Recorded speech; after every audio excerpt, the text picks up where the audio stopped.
Hi, everyone. Welcome. We'll get going in just a second. Thanks for being here today.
All right, just one more minute as people are rolling in.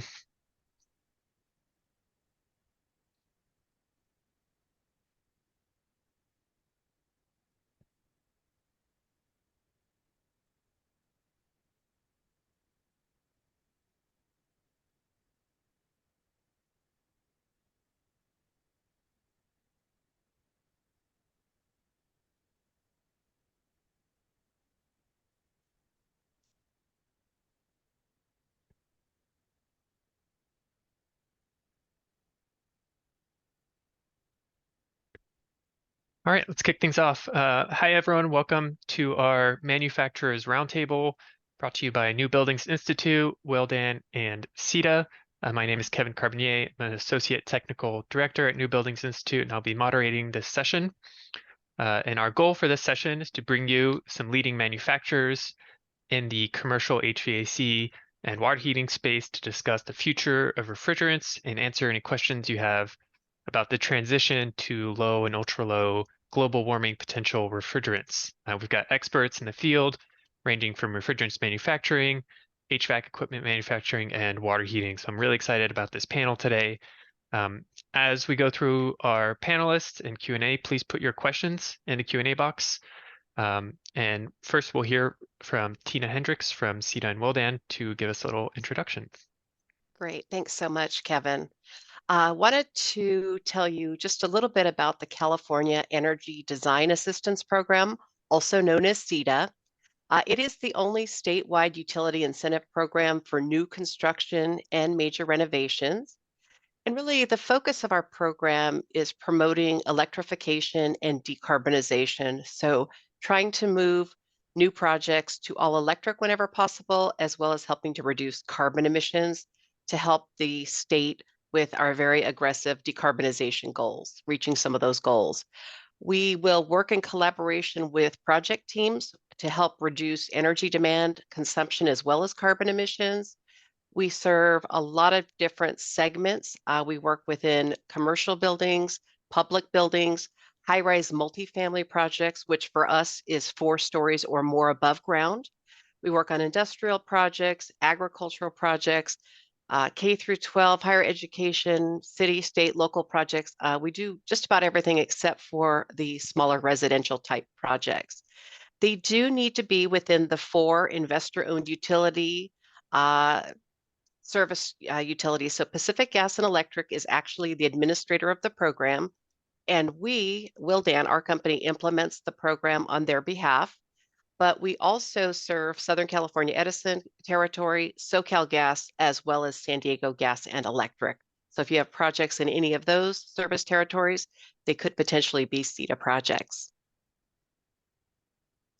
So what would you receive when you participate in the CETA program? First and foremost, we're going to provide a complimentary decarbonization analysis that's specifically tailored to your project to help identify which measures to implement, and will include things like the energy costs, the paybacks, and also will include the financial incentives that will help offset some of those costs of the decarbonization measures.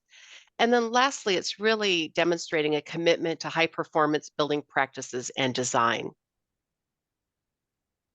And then in terms of incentives, we have a $2,800 design team incentive per project. It's our way of really thanking the design teams for participating in the program.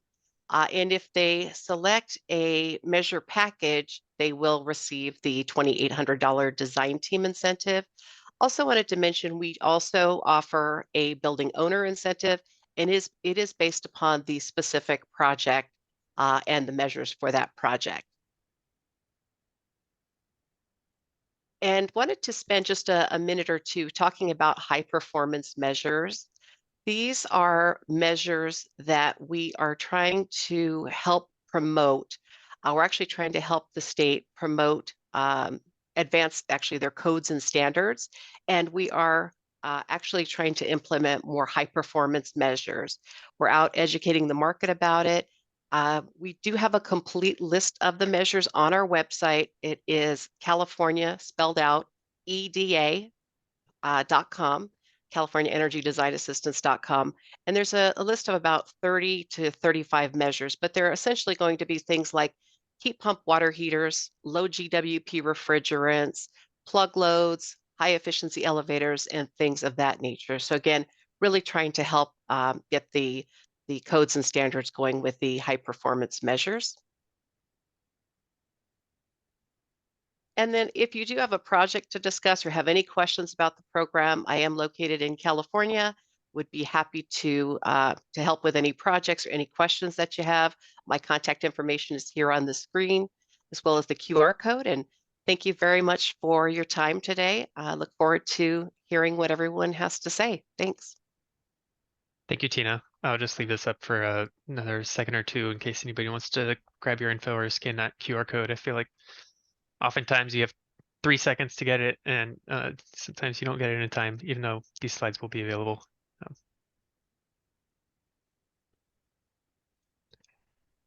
Okay, so why refrigerants? You're all here for a reason. We're going to discuss today, as I mentioned previously, the transition to alternative refrigerants that are primarily coming through mandate through the passage of the AIM Act, the California Air Resources Board regulations, and other policies that are seeking to limit the harmful impact that these ubiquitous fluids that are necessary across HVAC and refrigeration and water heating equipment have in terms of global warming potential.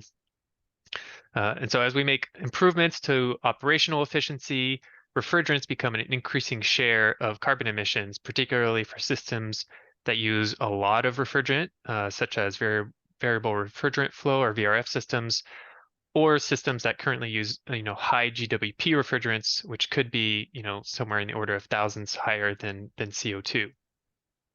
And so we've got a lot of innovations in the HVAC and water heating space that have shown low and ultra low GWP alternatives are viable across many common applications.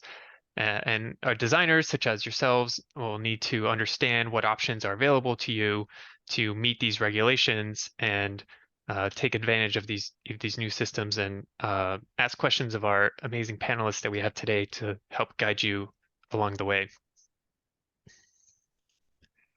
And speaking of those panelists, so we'll hear from 3 folks. The first is John Mokent.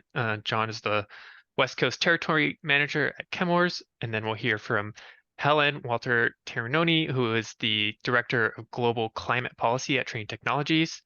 And then lastly, we'll hear from Dustin Wiggins, who is the Segment Development Manager at Lochinvar. So without further ado, I will pass it over to you, John, to share your slides and kick us off. Perfect. Let me hop on here.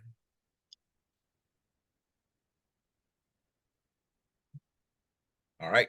We should be sharing me okay right now. Looks great. Perfect. Oh, you could go to your, yeah, perfect.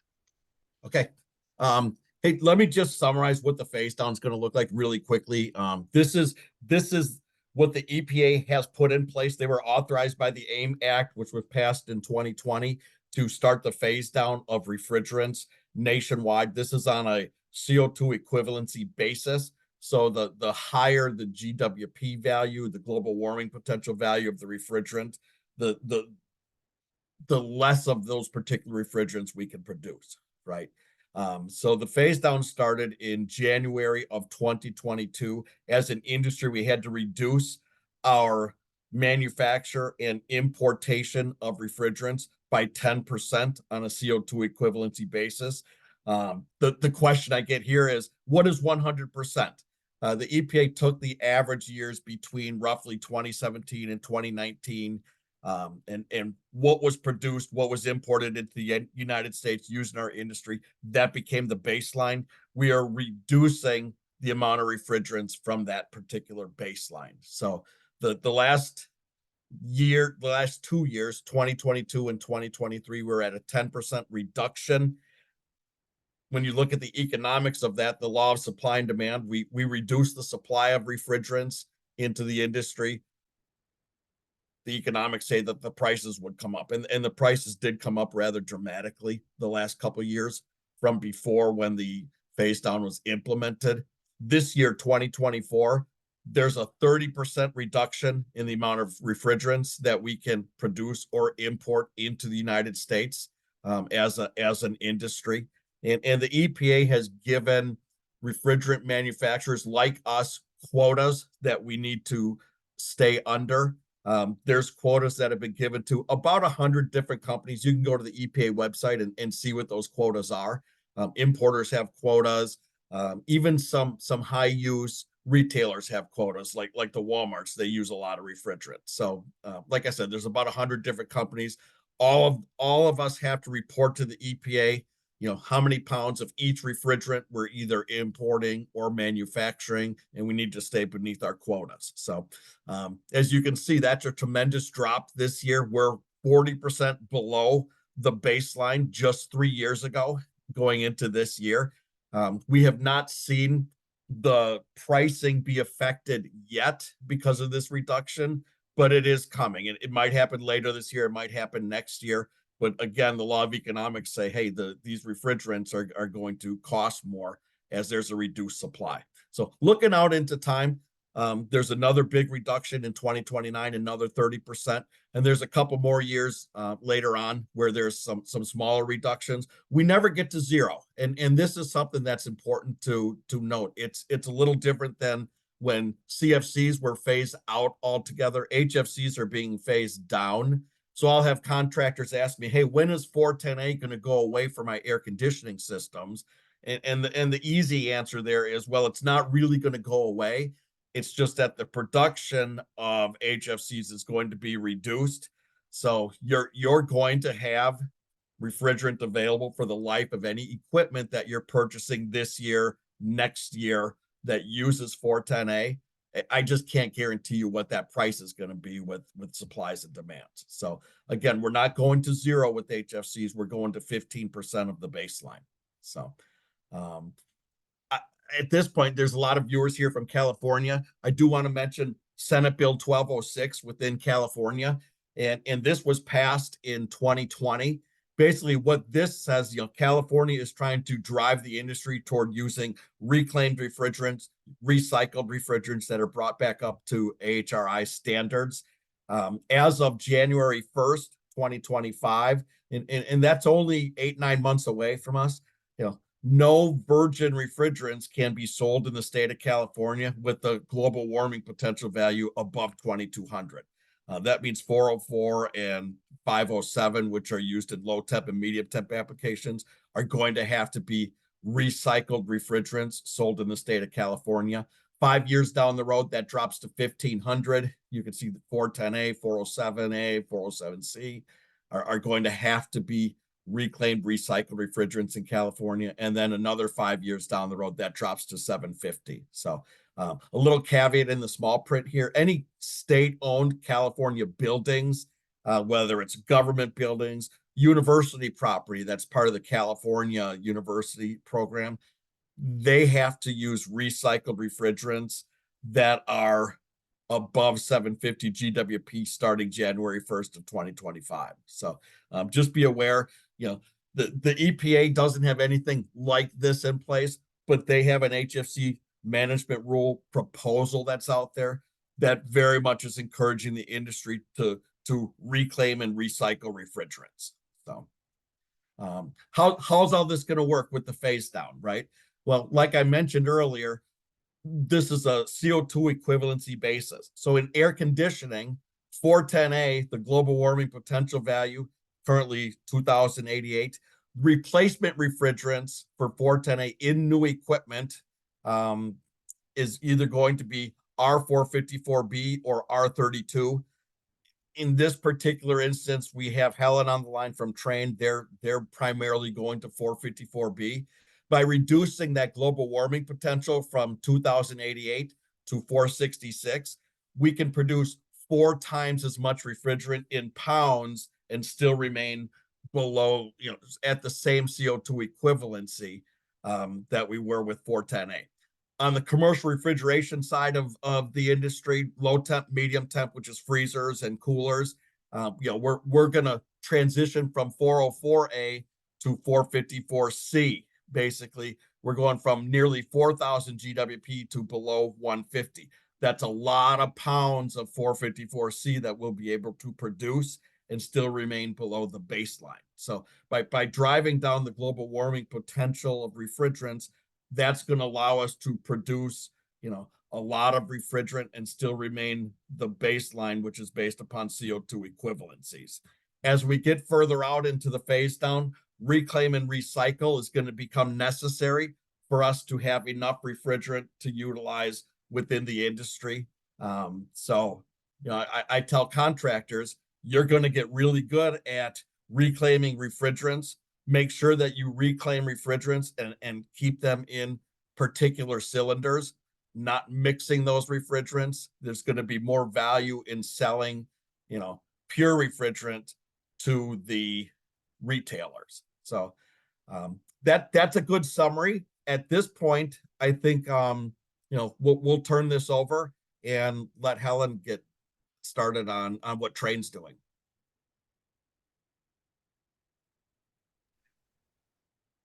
Do you mind if I share? Please do. Yeah. Okay, thanks.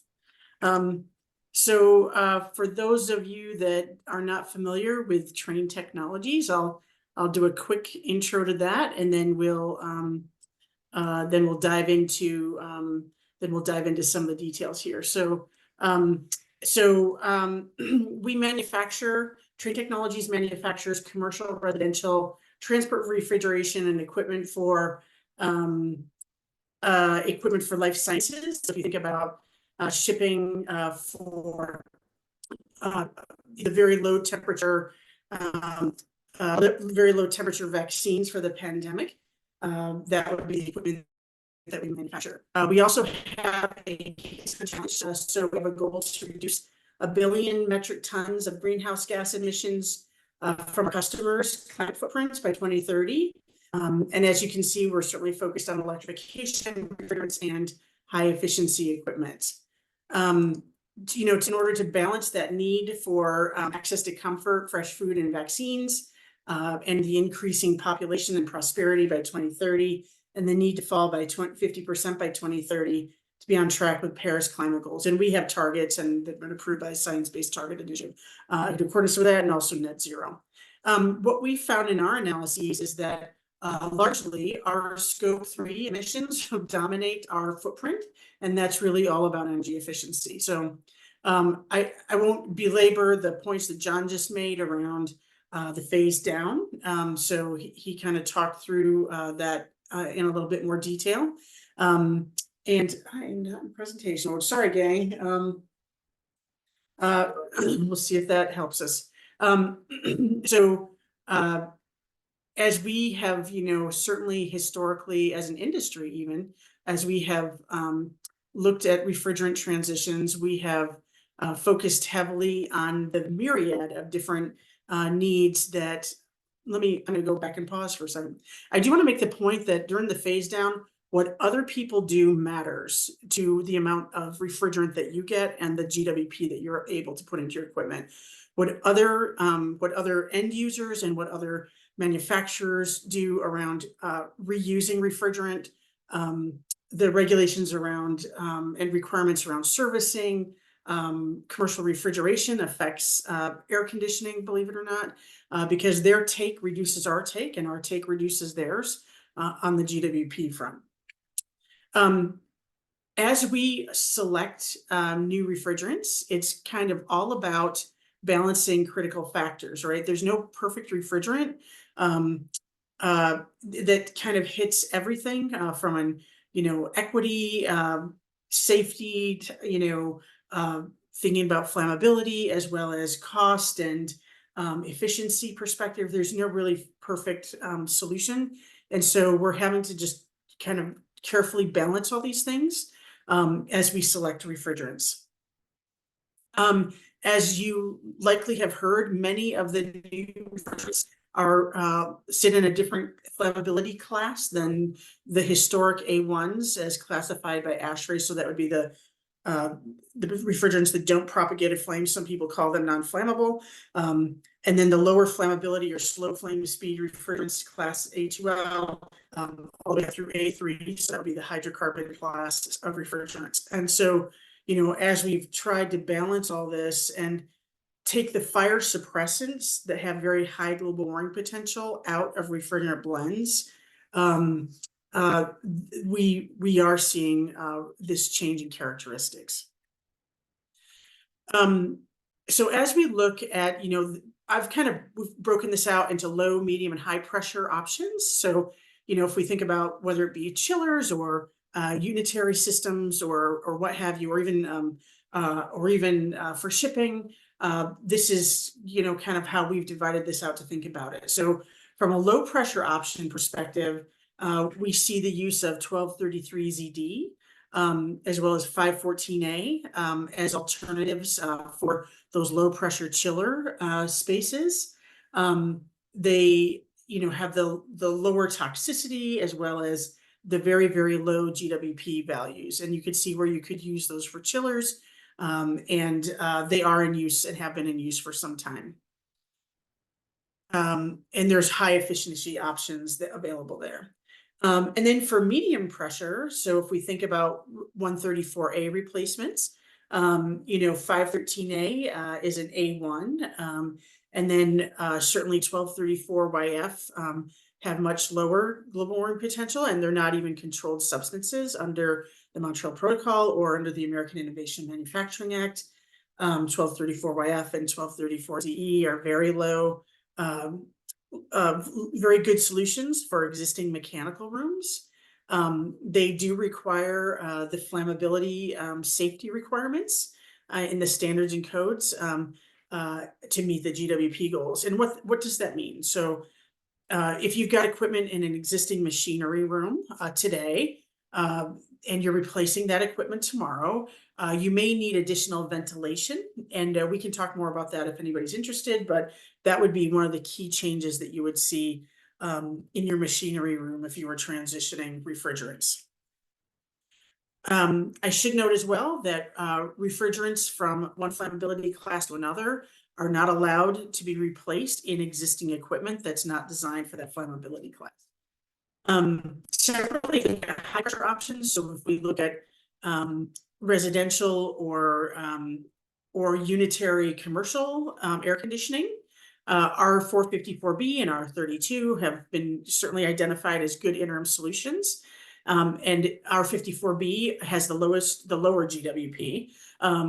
And so that may be helpful longer term over the phase down, depending on how how other players behave around the available GWP. Again, these are lower flammability refrigerants, so they're A2Ls, and so there are some slight differences in design versus R410A. And again, EPA does state whether or not a refrigerant can be used to replace an existing refrigerant. So R454B and R32 are not allowed to be used as replacement refrigerants in R410A equipment.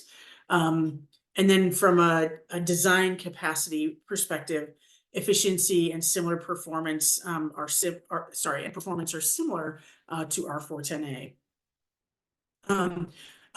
I'm just going to quickly note this, Joe, and then we'll give this back. But as we think about what has been needed to be done around safety standards and model codes. You know, a lot of that work has been done. And it's been, the standards have been adopted in most states. There's still a couple of areas on this map that are outstanding. So Nevada, on the right-hand side, if we think about indirect systems, and on the left-hand side for direct systems, Utah. And there's a handful of states that are we're still working on, but largely we have found solutions to the building codes. California being no exception. And so let me stop there and turn this over to Dustin, because I know that we want to leave a lot of time open for questions. So, Right. Dustin, over to you. Thank you, Helen. Let me share my screen here. Make sure I've got the right thing up here. So first of all, I want to thank the sponsors for allowing me the opportunity to speak today. Start with a quick introduction. As I said, I'm segment development manager at Lochinvar. For those of you who are not familiar with Lochinvar, we are a manufacturer of high efficiency boilers, water heaters, and pool heaters, as well as heat pumps. So I want to spend a little time talking about a high level overview of maybe some regulatory things that are going on within the water heating industry, some considerations for refrigerants with water heating, as well as introduce a new product that we are proud to introduce to the market with Veritas as a air source heat pump water heater. So with that, transition my slide over. Oh, a little too fast there. Lots of words here. I'm not going to try to read all of these to you, but a couple of key points here. With the current policymakers, the focus is trying to limit greenhouse emissions or greenhouse gases in two different ways, whether it be direct or indirect. Of course, the direct method is heat pumps and heat pump adoption. Currently trying to get production up and running from an industry, from water heating sector to make sure we can meet those needs. And then, of course, indirect, what we're here talking about today in terms of refrigerant and low GWP refrigerants to make sure we're not indirectly providing global warming or greenhouse gases to the industry. So one of the key things here is historically, water heaters have not been included in some of the regulation, specifically the AIM Act or some of the SNAP rulings, largely in part due to volumes. And then one of the key things, just enabling the transition to these refrigerants is to make sure we do have an appropriate transition time to make sure manufacturers like ourselves have time to transition, develop products, and make sure we have the right product available for the market. So industry trends. So some tailwinds. So as Helen appropriately commented, there has been a lot of work in the HVAC sector to help push the regulations forward with building codes and other things such as that, as well as R&D. There's some new refrigerants that are being introduced to the market that directly apply to water heating and help, with designs and making sure products are available. And then, of course, we're leveraging those lessons learned from those sectors as we get up to speed and learn more and have more products available for the market. So a few headwinds. So, of course, there's still more work to understand what this means for the water heating industry, specifically to low GWPs. Again, the regulatory framework is not in place there for water heaters. And there's significant work needed to enable the use of mildly flammable or flammable refrigerants, specifically the building codes. We want to make sure those are adopted, and again, piggyback a little bit on some of those synergies between the HVAC industry and the water heating industry. So with that, a few common refrigerants you'll see in water heating applications. Kind of got them spread out between different pressures, because your different pressures are going to be an indication of the type of system you have, some of the cost implications, and what refrigerants could potentially be replacing other refrigerants in the future. On the low pressure side, of course, some of the more common ones is 134A has a higher GWP, and then you swap down to 513A is a little bit lower, allowing you to hit some of the new requirements moving forward. As you move to the right in pressure level, you've got 14A, R32, R454B. And of course, with R54B and R32, those are mildly flammable, something to keep in mind. And then, of course, high pressure refrigerants in R744 with CO2, which has a GWP essentially of 1. So some trade-offs related to those different refrigerants when you're considering a water heating application. So R513A has very good outlet temperatures. It's one of the better ones as far as being able to provide a high supply temperature in a water heating application. It is a low pressure system. It's widely available in the market. One of the things you have to consider, though, is it is limited on the ambient temperature operation to about 20 to 25. As Helen said, there's no perfect refrigerant out there to use. They all have their trade-offs. There's some are better than others at different things. And then, of course, as you move down R513A, you have multi-pass, single-pass operation based on the application, and it can handle recirculation loops directly back to the appliance. So you do not have to have an extra tank, a swing tank, whether that be a separate heat pump system or an electric appliance. And then moving to the right with R32 and R54B, again, these are mildly flammable. They can operate very well down to ambient temperatures of around 0 degrees Fahrenheit. Again, multi-pass and single-pass operation and can handle that recirculation loop. One of the key considerations there, though, is you won't be able to hit those higher outlet temperatures when you need those higher set points for a water heating application. And then, of course, R744 or CO2, very good in terms of low ambient operation with your higher outlet temperatures. But some of the main considerations with CO2 is it's high pressure. It's a different cycle than your traditional refrigerants. It's a transcritical cycle, which really increases your pressures to above 1,000 plus PSI, depending on where you're at in your design. That leads to higher costs for the appliance. Service personnel, you're going to be competing with, your large big box stores who have very large commercial refrigerators and freezers. Those are specialized service technicians, and specialized cost and timing goes along with that. And then you've got to be mindful of your temperatures. You typically can only use CO2 in a single pass system, because as that delta T across the heat exchanger or condenser gets too low, your pressures increase, and it becomes hard to manage. So a lot of those systems, you'll see a secondary heat exchanger to help manage those temperatures back and forth between the system. And then what about R290 or propane? So a lot of potential applications, very good water outlet temperatures, operates really well in low ambience, multi-pass, single pass. So what is the problem with it? Currently not allowed in the US except for very low charge levels. Again, there's some building code work that has to happen. I think there is some exceptions if you do some site certification. That's really hard to get moving unless it's a really, really big application, not something that can be done in volume. And then as an industry, not only as an organization, but as an industry, we're actively working to help move this forward as a topic. And I do believe I did see a Q&A earlier where it asked what's happening in Europe. R290 does seem to be the transition in Europe. So it does look like that is where manufacturers are moving in Europe. Specifically focused on R290. With that, I'll take a moment to introduce our first design manufactured air source heat pump. With Veritas, has a coefficient of performance of up to 4.6, operates again at ambience as low as 23 degrees Fahrenheit. Modular design concept, so we're offering this in multiple modules up to 350,000 BTUs and beyond.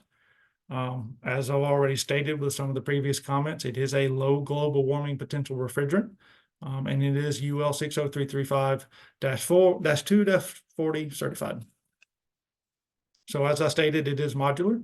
We have two base models with a 60 and a 140. We're rating these based on BTU output at 80 degrees Fahrenheit to match with the DOE test standards. And then we take that 60 and 140 and we combine it together to get those higher BTU outputs with the 200, 280, and 350. Some standard features we offer with this product. It is a 480 volt three-phase product. We do offer an optional step-up transformer for those applications that may have a lower voltage. We have a maximum set point of 160 degrees Fahrenheit. We offer a system control panel that allows you to communicate to each one of the heat pump modules. It is remote mountable, so you can, put your control panel or your all of your connections inside the mechanical room, and allows you to not mount that with every heat pump, and you can have better access to it. We're utilizing a scroll compressor. We provide a manifold piping assembly for the larger models, the 200 through 350. And then, of course, we're implementing a variable speed pump as well as an evaporator fan to give us as much control as possible, as well as maximize our efficiencies. One of the things I want to just very quickly point out, not all the piping applications that we can manage, but out of the box, Veritas as a product can handle single pass and multi-pass applications without any configuration.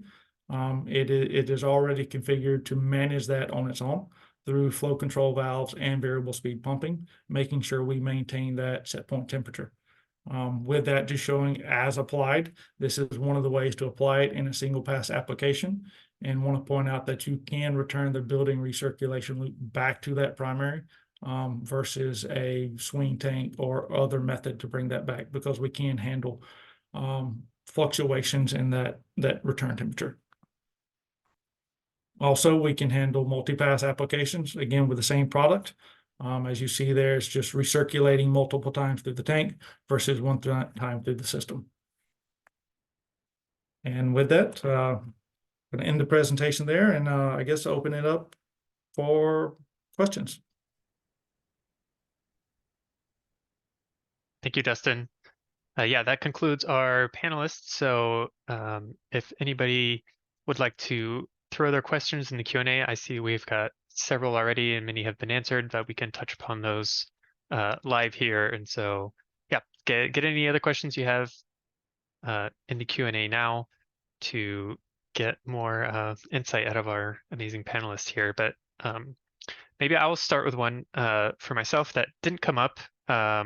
Maybe some people are wondering about this, and that's the discussion around PFAS, or the forever chemicals. There's been some articles about maybe some of these newer ultra-low GWP refrigerants may contribute to these chemicals. Could you speak to that? And I don't know who's best to start with this. Maybe you, John, on the manufacturing side.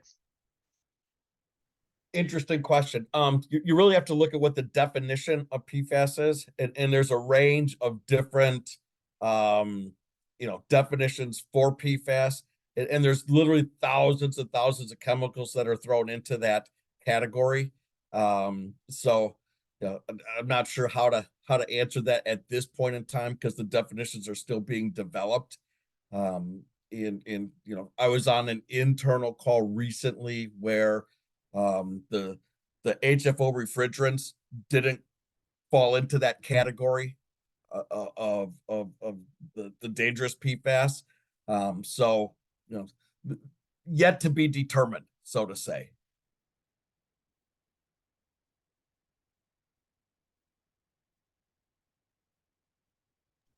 Great, thank you, John.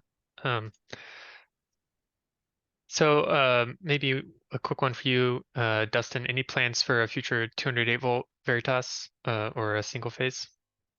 So currently not at this time, but I will repeat a statement I learned from our VP of Sales and Marketing. We're always committed to new product development based on the market need.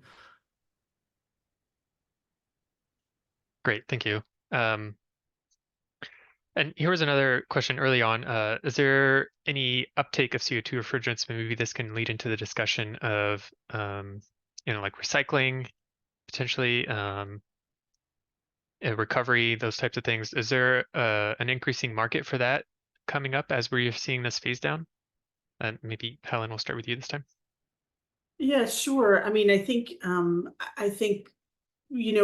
showed that little circle of circles, right, of all the things you need to balance to select the best refrigerant for the many, many different types of equipment that are out there. And I think certainly CO2 is being used, and we hear more about that on the refrigeration side maybe than on the air conditioning or heating side of things. You do generally need a bigger physical footprint for CO2 systems. and so we hear a little bit more about that in the retail space on grocery stores and so on than maybe we do in some other spaces. But we certainly have heard some uptake of that in AC, but a little bit less.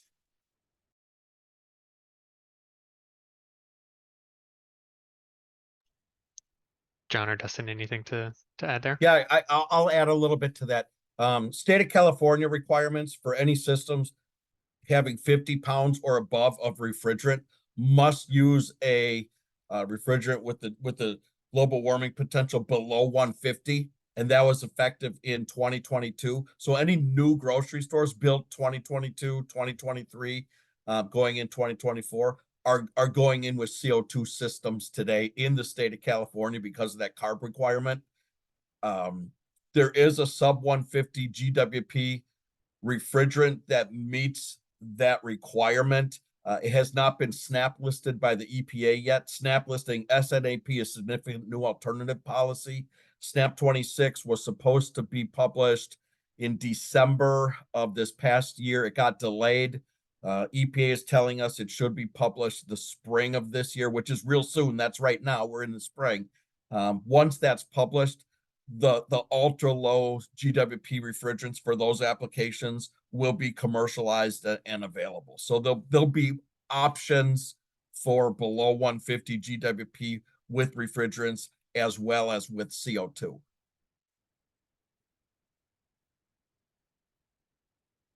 Right, and perfect. Just to follow up with that, just my general comments I made about CO2 previously, but as well as there's already CO2 heat pump water heaters on the market.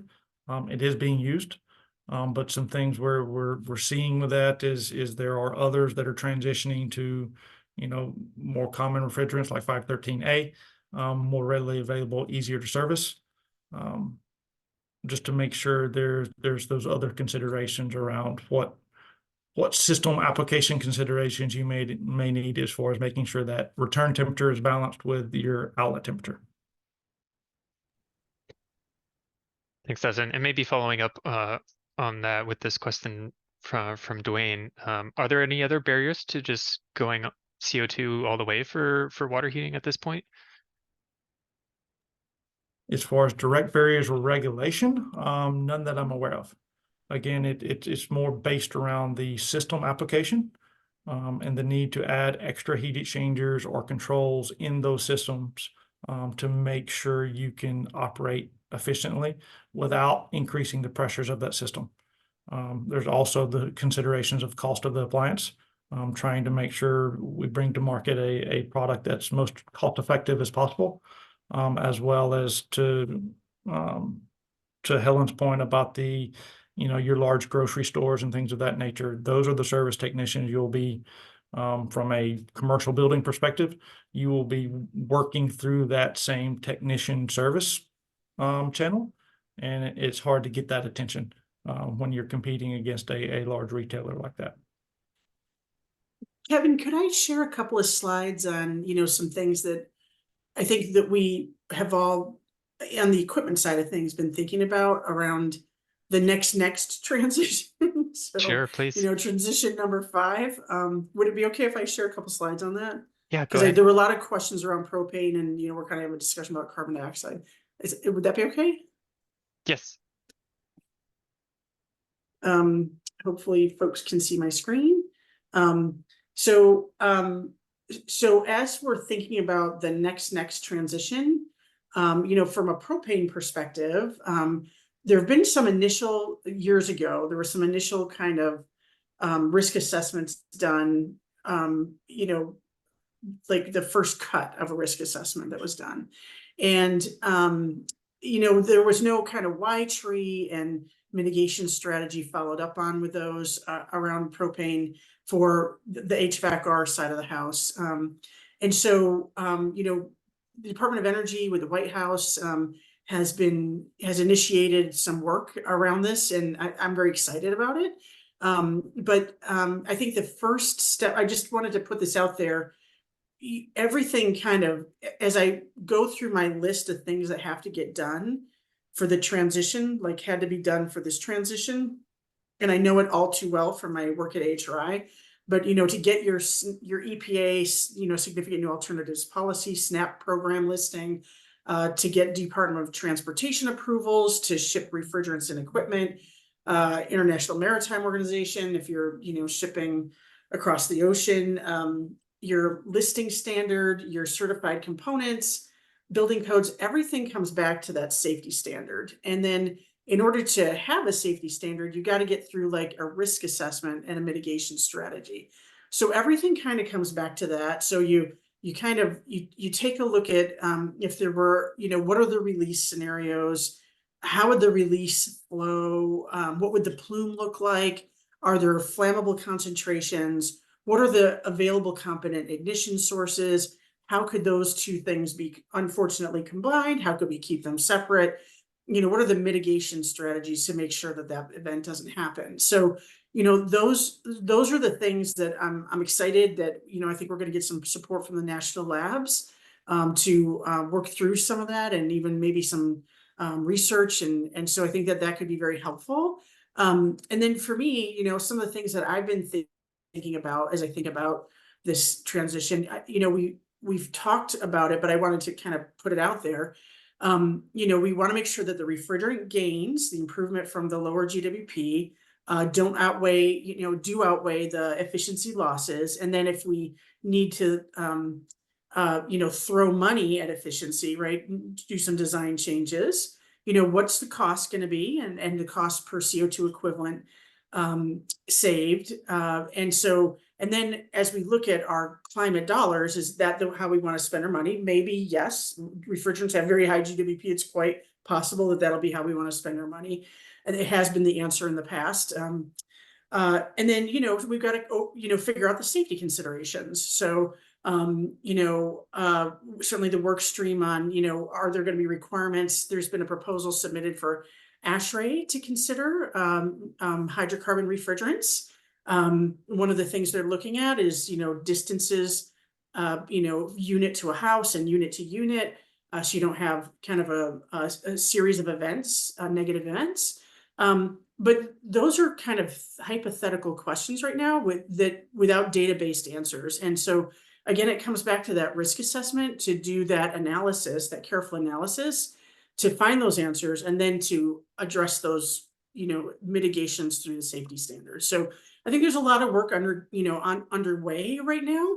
And I think I'm excited to see a little bit of a jump start from the administration in support of that. So, you know, we'll see that, you know, in the coming months, and, you know, as that work kind of gets done. Kevin, I hope that that's helpful, maybe, because there was a lot of questions around that. And that's just kind of the process that we need to get going on. So. Yeah, thanks for that additional context, Helen. Do you maybe have a sense of the timeline for the R290 adoption? It's a great question. I think we learned a lot of lessons from the previous transitions from A1 to A2Ls. So I think that, you know, certainly there are going to be some steps we don't have to go through, you know, on this next transition. But there are, these risk assessments have to get done. I'm not really answering. I guess I'm thinking out loud, Kevin. So I think I don't think it's going to be 20 years and 15 years like the last round. I think it will be faster than that. I don't know how much faster than that.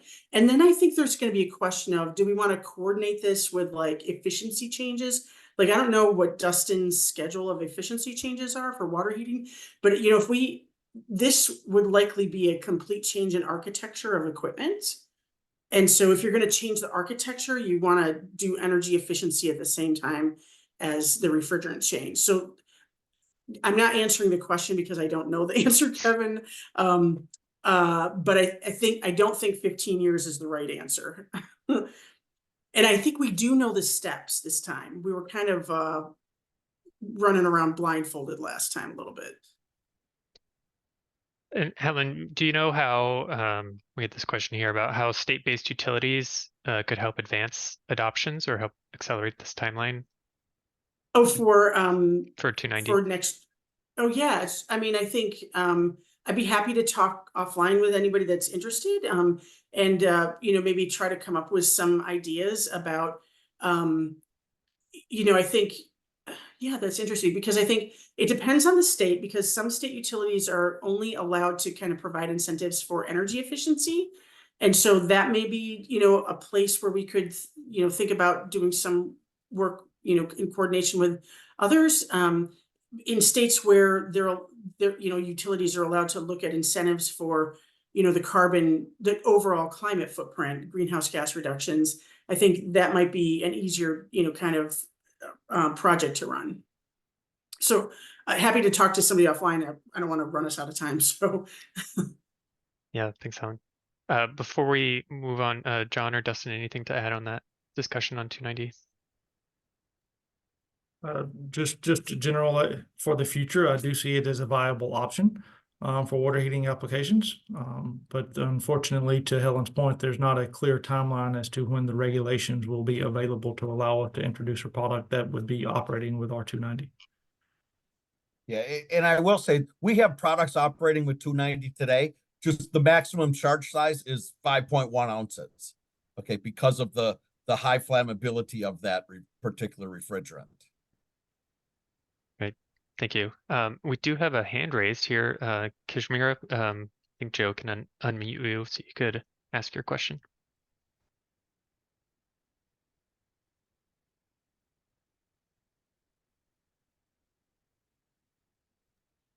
Kashmir, I tried to unmute you. I'm not sure if you're able to ask your question. We saw your hand raised.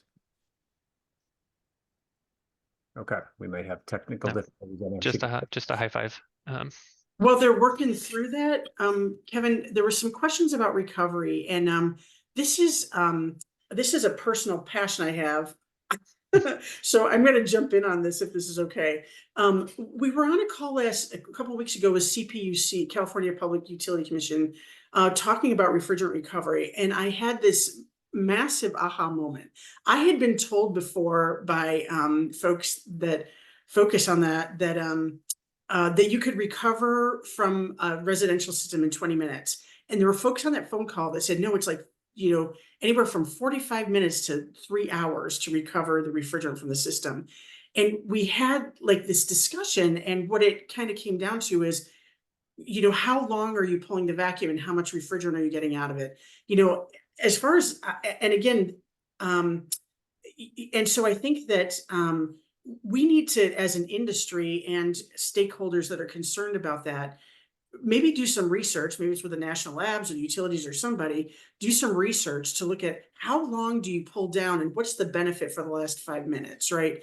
What's the vacuum you want to get to, and how necessary is that? Because I can't help but wonder if more people wouldn't recover but I think we don't have good answers about recovery equipment, and we need to do better than that as an industry, because that's such an important way to reduce greenhouse gas emissions. Yeah, thanks, Helen. I'm going to transition us here. There was a couple questions about the trade-offs between lower GWP refrigerants and efficiency. Maybe Dustin, you could start us off since you kind of talked about those trade-offs in your presentation. Do you take a performance or efficiency hit when you go to these lower GWP refrigerants? It's really going to be dependent on the product design, because there's typically not a trade-off in efficiency there. Just based on the way the product is designed and how the refrigerants are used, you're going to maintain the efficiencies for the most part. John or Helen, anything to add on that front? Yeah, I mean, I think I'm sorry, I hear everything Dustin said. My internet went wonky on me, but it depends on the refrigerant, right? So you can lose capacity, if in your direct systems, depending on what refrigerants you select. And, if you go to an indirect system, you're certainly going to lose on energy efficiency going from direct to indirect. It was estimated, I want to say it was one of the national labs, kind of estimated 3 SEER loss going from direct to indirect. So if we think about, I'm going to put the propane outside instead of inside, so again, you can throw money at energy efficiency a lot of times up to a limit, right? There may be a cutoff there. I don't know the answer to that completely. We're still studying. But you kind of different compressor, different design. And so you're able to overcome some of those shortfalls with some of these refrigerants, or differences, maybe I shouldn't say shortfalls. Again, when you take the fire suppressant out, you actually get more efficient. So that's been nice, right? Going to R32 and R454B, you're a little bit more efficient. But then, some of these refrigerants like CO2, and if you go to indirect with propane, those are going to be less efficient, and we're going to have to throw money at systems to kind of make sure we maintain efficiency. So it all depends on which refrigerant it's going to be. Maybe that's a good way to go into this other question here of what are the research gaps in this area that maybe the industry could support? And it seems like, what you just talked about, Helen, maybe one such area. Are there other areas that are on your mind that maybe you're investing some time to research at Train or Lochinvar or any other works? Yeah, I mean, I think that we have to come to so if I think about some of these the non-fluorinated refrigerants, right? Even if you go to generation 5 fluorinated refrigerants, you may again need a completely different architecture. And but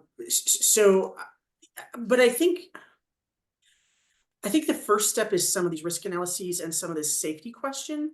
And then, I'm not sure. I'll have to think a little bit more about any design characteristics around just straight up efficiency.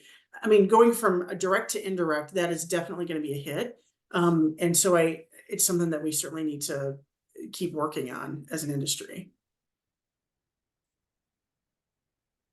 Dustin, John, anything to add there? And for me, just echoing what Helen said, but the biggest gap right now is on the regulation side.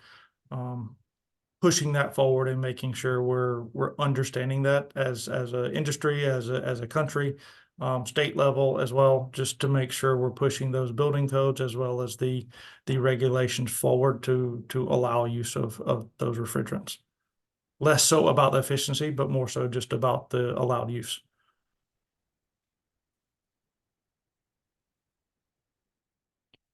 John, anything to add there? Yeah, I'm gonna add, I'm kind of going around the block here. One thing that's important that the EPA is publishing is they've got a proposal for HFC management regulations, right? Handling of refrigerants.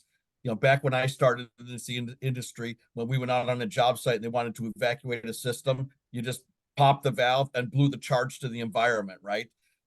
So back the last time we did refrigerant change outs, that became illegal, right? We're now recovering refrigerants. We're not releasing them to the environment.